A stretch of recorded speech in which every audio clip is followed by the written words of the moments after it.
Hello everybody, it's Tuesday afternoon and I'm aware that I did promise to get back on here on Sunday to let you know what my little secret or my big secret was.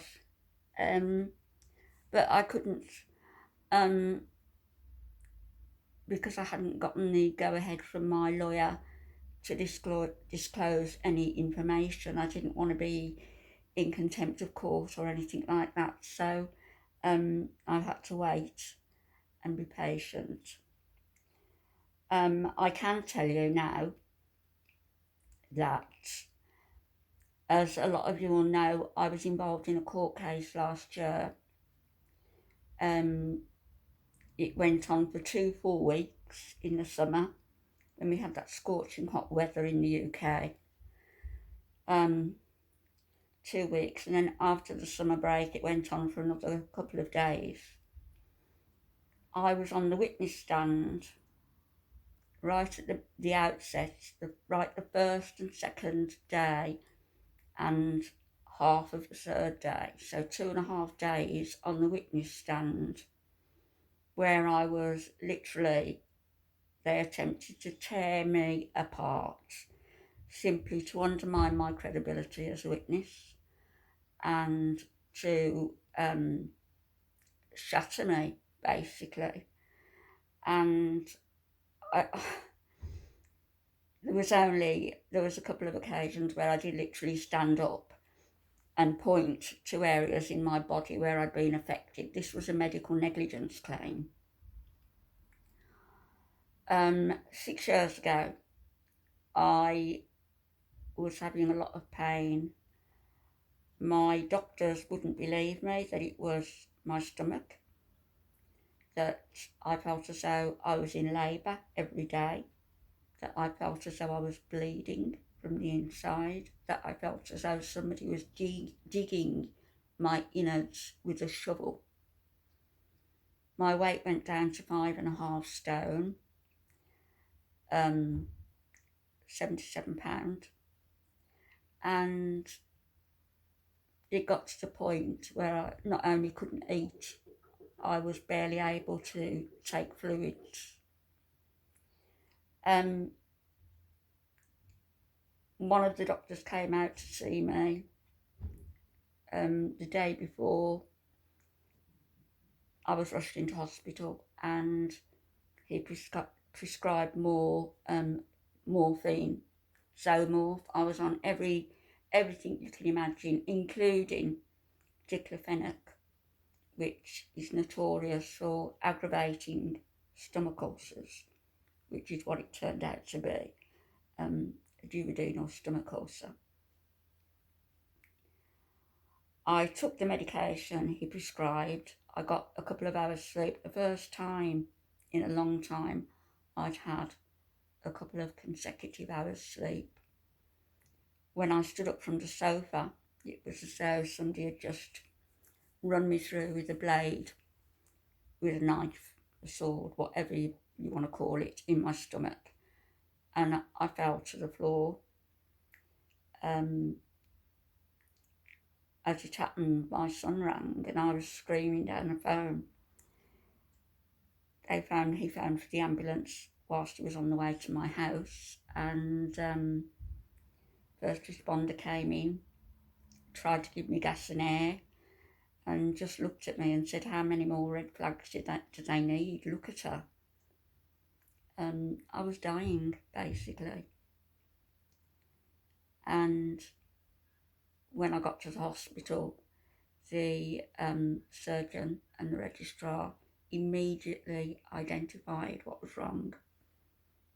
They checked my abdomen, listened to the bowel, and came to the conclusion that part of the bowel was dead, that it may have leaked into the upper cavity, in which case all of my organs would have needed to be taken out and washed.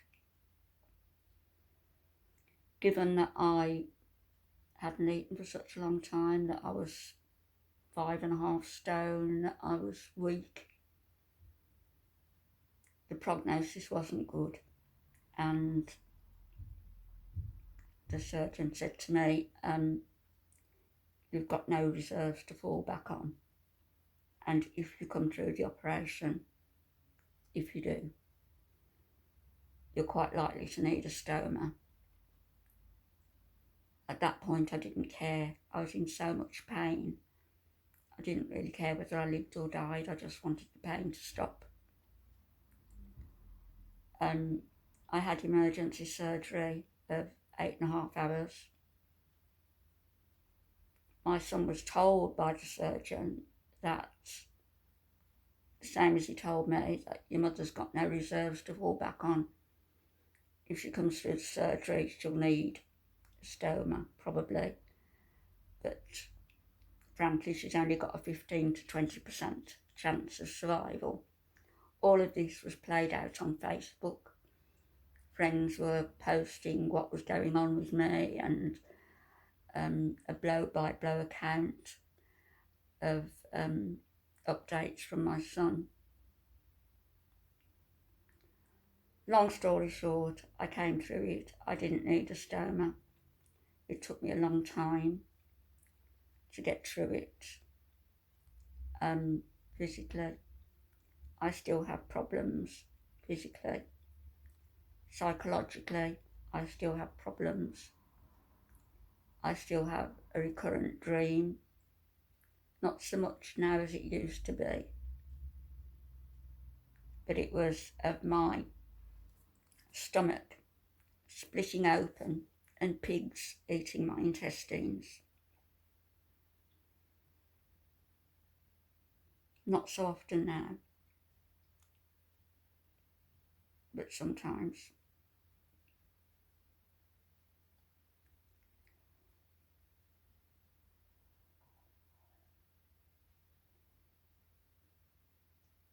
Of course, my kids were grieving what was going on with their dad, and they were anticipating losing their mother.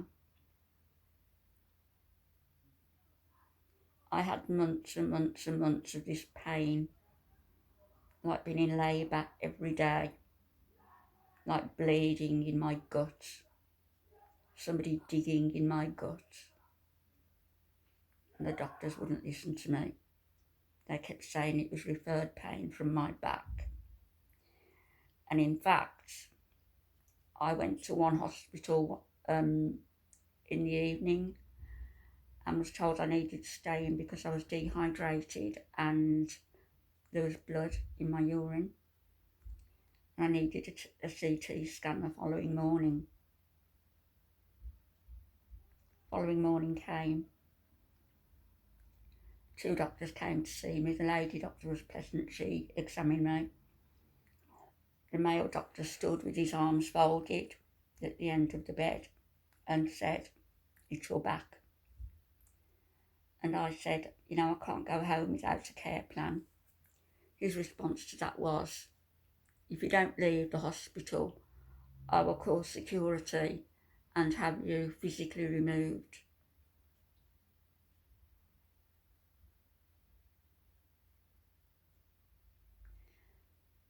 This is the treatment I received on our NHS. But it was the same NHS that actually saved my life when I got surgeons who actually cared, who listened, who understood what they should be looking for, not just as one of the doctors who took the stand in the court case said, "Well, I thought it was the same old problem with the back," because I've got collapsed vertebrae in my back. Anyway, it took 6 years to get this to court, and 2 full weeks and a half a week. The 2.5 days I was on the stand, they pulled me, they attempted to pull me apart, piece by piece, 2 of their barristers, one for the general practitioners, one for the hospital trust, 2 barristers. It was like a tag team. Everybody said, you know, never seen anything like it. They were so aggressive, so aggressive. And one of my experts actually fell down in his evidence. He changed his mind partway through. I don't know what he was doing. He didn't actually change his mind. He was just dithering, and of course they jumped on that. And one of their barristers went up to my barrister and said, "You want to give up now?" And of course we didn't. And good we didn't, because I've just had a massive, massive payout. I've won my case. I've been exonerated. And had the experts, my experts, not gone after one particular doctor and gone after the ones who were actually directly involved with me, it would have been an even bigger payout. But I'm thankful for what I've got. My bank paid my legal fees up to the first £50,000. I've had to pay 40% of my compensation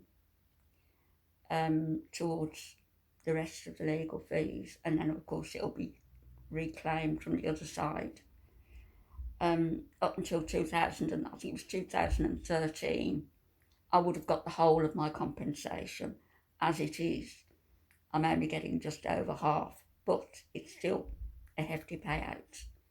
It's going to allow me to refurbish my house, to have a holiday, to finish getting my root canal and what to call them, implants, a couple of implants at the back of my mouth.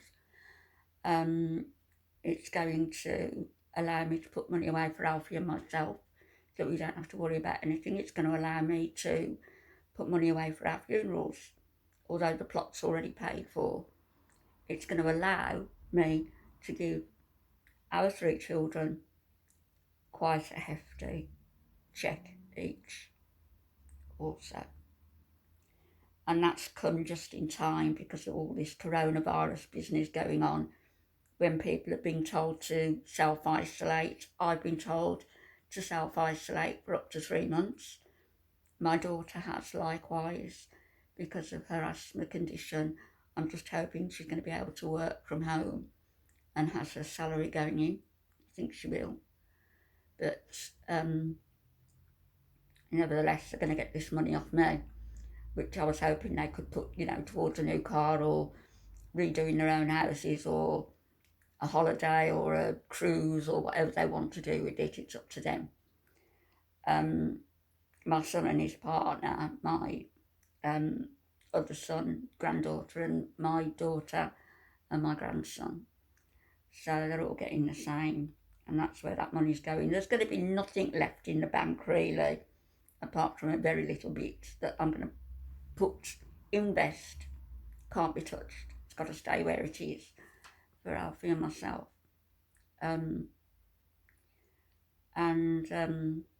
You know, I don't believe in just keeping money in the bank so I can go and visit occasionally and say hi. Interest rate is negligible anyway, so it's pointless.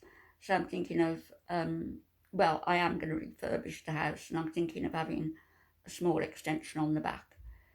So that was what I wanted to share.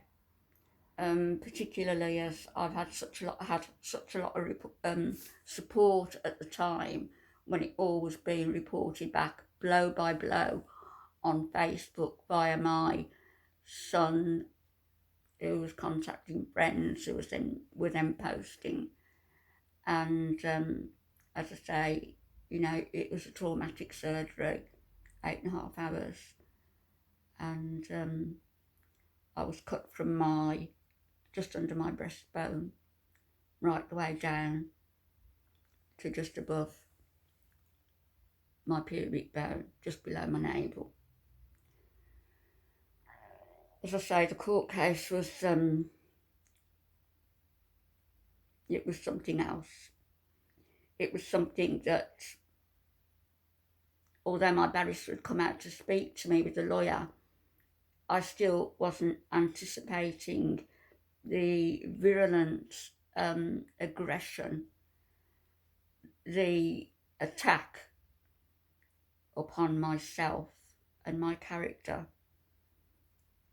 that occurred. And at the end of it, at the end of the third week, the very final, one of their barristers came up to me to wish me good luck, and I'm not in any way one to hold deep grudges. I couldn't shake that woman's hand after what she attempted to do to me on the stand. I couldn't. There was a psychiatrist on their side, a psychiatrist on our side, who had assessed me with post-traumatic stress and these dreams, and I'd met him a few times and spoke to him in depth. He's a very well-known professor of psychiatry. And then there was a woman who they called, and my goodness, she did not look like a professional person, and she did not behave like a professional person. And her response was, I don't believe that she's suffering from post-traumatic stress because she's turned up at court every day, absolutely immaculate.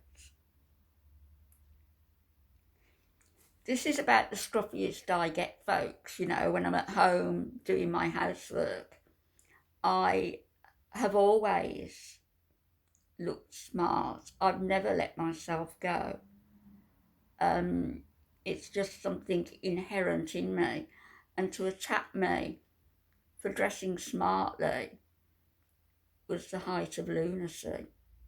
And these were the things that they were, you know, and then they kept bringing up Alfie, and that a lot of my stress was because of having my husband in a nursing home, and because up until that point I'd been looking after him, and the stress of that. It was nothing to do with Alfie. It was nothing to do with how I dress. It was nothing to do with anything except misdiagnosis and doctors not listening to what I was saying quite succinctly and clearly. And they almost killed me.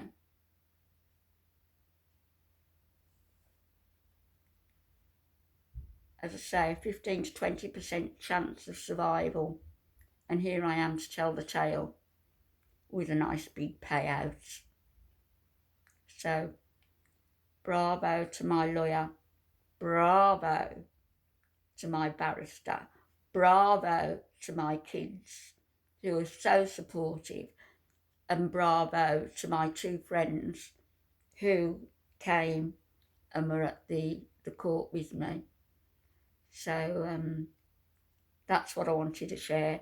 And as soon as I've been interviewed by the lawyers' press department, because they want this to be publicised because of all I went through and everything that happened, and of course it's going to look good on them, which, you know, fair enough.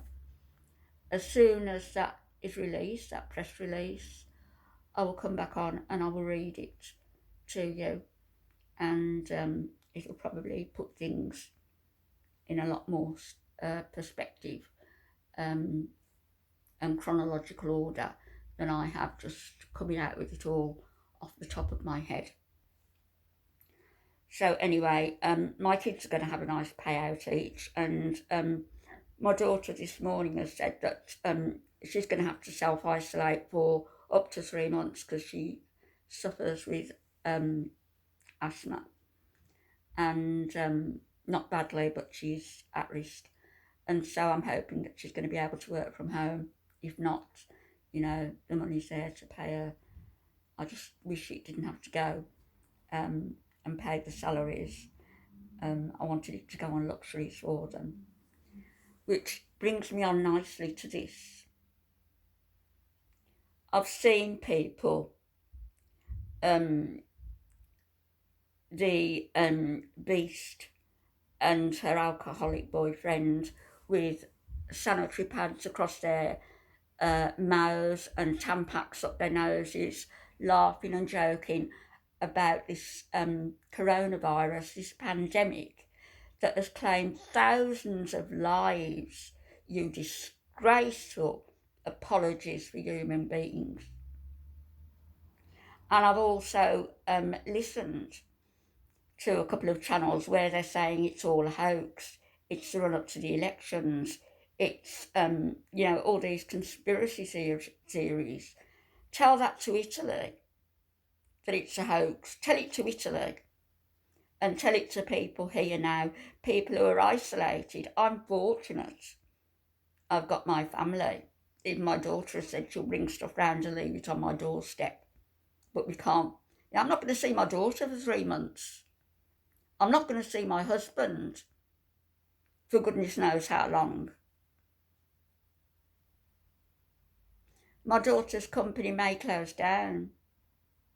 And these layabouts who simply live and subsist on government checks or have GoFundMe accounts with tens of thousands of dollars in them can sit there with their smarmy effing attitude and say it's all a hoax, or it's all a game, or it's all fun. Well, up yours, you're bloody disgraceful, and I'll be on later to do a video about that. In the meantime, calm down. I've won my case. I'm very happy. Big payout. You're going to see a lot of changes as my home is done up, and maybe an extension on the back, and a holiday abroad. But as I say, the money's not staying in the bank, it's going to the kids. I'm going to make sure that Alfie's got everything he needs.